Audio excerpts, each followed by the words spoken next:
You've all heard about a barbecue gun. I've never really owned one because I'm not a huge fan of stainless pistols.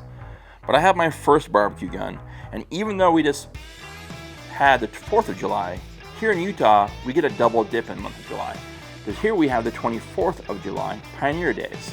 So it's basically a rehash of July 4th, just for the Mormons that have their day about crossing whatever patch of desert they crossed, died, ate each other, did some crazy things. But the 24th of July is a holiday here in Utah where literally everything shuts down and dudes set up a bunch of fireworks, trying to burn the neighbor's house down, but everybody has a good time. And 24th of July, Pioneer Day, is a great day to wear your barbecue gun. And that's what I got today, is the Kimber Gen 2 1911.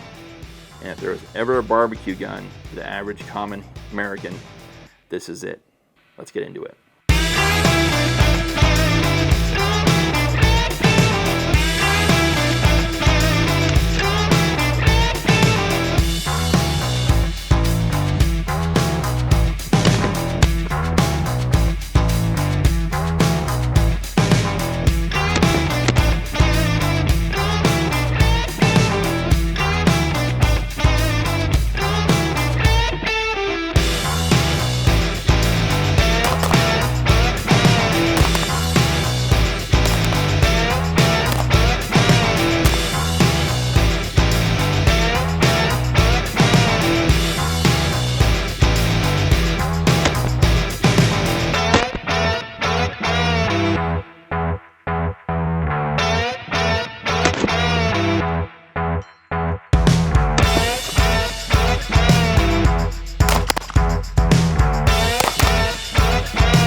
The Kimber Gen 2 1911.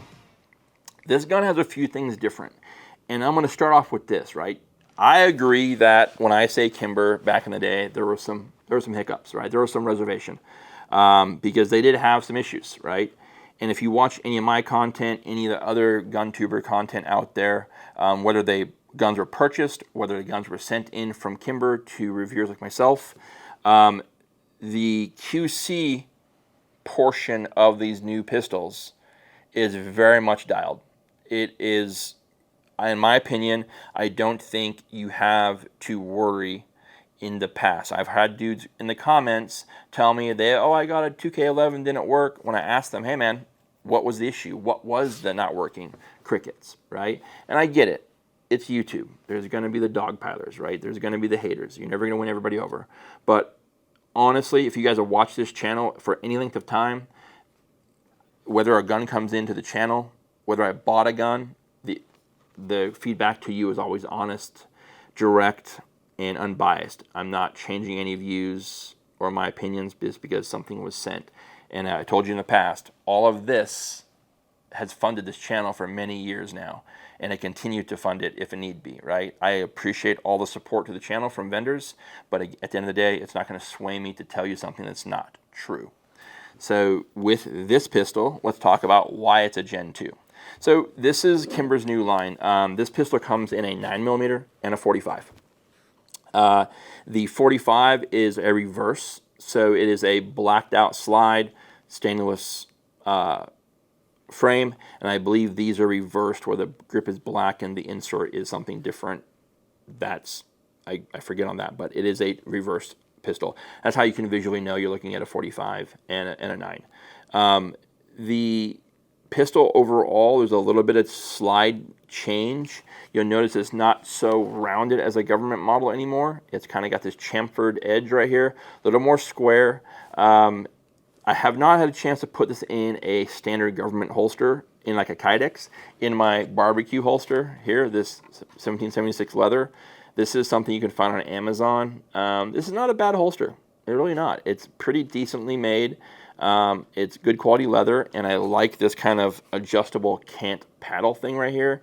So if you're working on the farm or you literally wanted to wear a gun while you grilled at the barbecue, this holster was probably not a bad option because it is cut for an optic, and it allows you and has good trigger guard coverage. Now, is leather the go-to for everyday carry? There's some debate on that. This type of stuff is probably the bottom barrel of the good stuff, right? There's the Mitch Rosens, Milt Sparks, all those higher end 1911 holsters. A lot of those have reinforced steel in them, etc. So at the end of the day, if you can avoid using a leather holster bought from Amazon, you're probably better off. But if you did want to get one, this 1776 gun leather is not bad at all. We already mentioned this more square slide, not as rounded as a government model. It is, of course, again, as the 2K11s, a non-optics co-witness slide. It is a optics ready slide with an RMR cut on it, with an RMR plate, but it's not a co-witness irons. And you guys have heard me in the past talk, kind of hang my hat on that, right? That any optics gun had to have a co-witness iron sight. Over the years of reviewing all these guns and the guns I own, that's kind of changed for me, right? With the quality of red dots today, I've yet to break one on the range. It just die, whatever, and I had to switch to iron sights. It just hasn't happened. So that is something that I think as a consumer, you have to decide on your own. Whether you want to have a iron sights or co-witness irons with a red dot gun. If not, run it as an irons gun. You can do that as well. But that's part of the Gen 2 is being optics ready pistol. The plate does come with the gun. It is an RMR footprint, so you can run RMR Type 2, or you could run a Holosun variant as well. Ambi safeties, which you guys all know I like. I'm a little bit weird, like, why did we go with a black hammer on the stainless gun? That was a little bit odd. I noticed, I'm like, why is that not stainless with the rest of the gun? But it was a cosmetic thing. As we talk about 1911, 2011s, it's kind of a hot topic right now with hot spots. Some people might say, what is a hot spot? A hot spot is usually in the blending area between a beaver tail safety and a grip safety, how they meet. Because like right now, when I roll this one over, I run right into the top corner of the frame mounted safety. So on certain gun, when you drop a safety, like right now, when I shoot this, it aggravates my pistol callus, right? Because I'm holding it right now. When I shoot the gun to alleviate my pistol callus on a narrower pistol like this, I can run my thumb over like so, and now I'm clearing the safety because the gun is narrow enough. On a wider, like 2011s, it's a little bit tough to get over here with, because I don't have enough space to clear. So, but on 1911, I can do it because once the safety is down, I don't know if you can see this right here, but you'll see how this, there's no blending right through here. I could roll my finger over and I instantly hit the ledge right here on the pistol. Again, that's not a huge thing. Production built handgun. No one's in there, oh, that's a little bit overhang. I'm going to follow this down. That's not happening when you're getting an MSRP pistol. I think it's like 1,100 something bucks. So that's something that, but the great thing about a 1911 pistol is that all those parts can be addressed on your own time. I do like the bobbed hammer, or bobbed grip, excuse me. And this is something that you don't normally see on a 5-inch pistol. The bobbed grip here is usually you'd find on commander length guns, right? That was a thing that you saw in the past. But it does make for that rounded portion right through here in your hand, it's very comfortable to shoot. And then with the aggressive but not so aggressive front strap checkering, this all comes into play very, very well. The grips, even though when you touch them, they're slippery, but this inlay right here, I think it's a G10 inlay, that fits good in the hand. So again, it's just enough tactile finish there to where the gun's not slippery. We had no problem shooting today. I also feel this gun shoots extremely soft. It is a 9mm, but when you look at the B-roll today, the gun shoots very, very well, very soft, and it's a very flat shooting pistol. Even when Blake was looking at the profile shots today through the camera, notice that the gun didn't have a lot of muzzle rise, right? So again, that's a very clean shooting 9mm gun, and this is the Gen 2 series from Kimber. I'm going to venture to say that, as I mentioned, if you followed my 2K11 videos or reviews, they're going to come out in these batches like they did in the past, right? You're going to have kind of your classic, right? no rail. And then the Gen 2 Classic would be your optics gun, right? And then you're going to have a tactical model that's going to come out and probably going to have some coated iron sights. It's probably going to have a rail. You're probably going to have a different grip panel, probably the same bobbed hammer, or maybe it's going to be a government model with a mag well. There's going to be some things that these guns will basically be the same chassis. All the exterior outside accoutrements that you might want are going to change. They're going to be in these different divisions of pistol. That's kind of how they've done it in the past. That's kind of, I think, a lot of the companies now are kind of taking that playbook of like an Apple, so to speak. You've got the iPhones. You've got one, then it's going to grow, and these are going to be the things it's going to have in it. Then there'll be another one's going to grow, and these are the things it has on it. And that's just going to kind of be the way the industry works in regards to marketing these pistols. But I will admit, right, as I mentioned earlier, reliability, this has now around 600 rounds on it. Nothing crazy.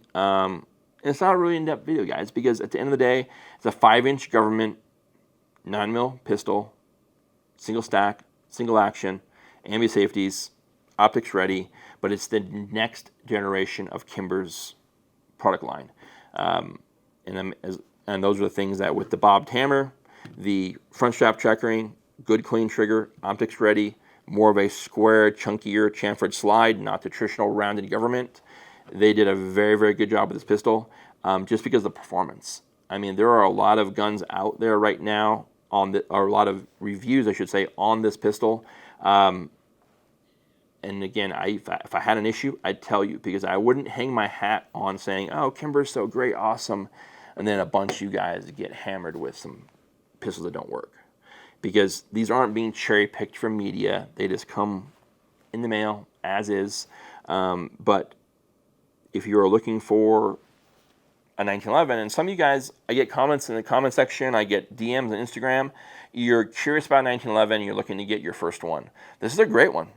This is awesome. I can say that with a high degree of confidence that this doesn't have anything that the individual who wanted to get their first one would miss out on. It's a good looking gun, right?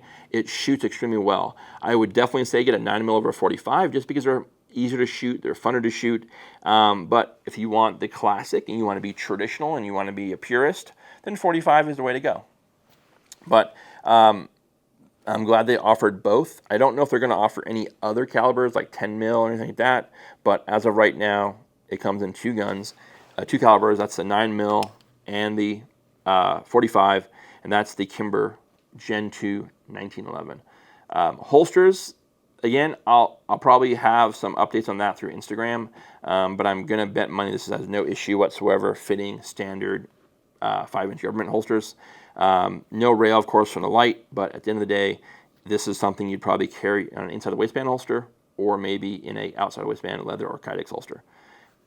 As always, guys, appreciate you guys following, supporting, liking, sharing. Until next time, be well. Take care.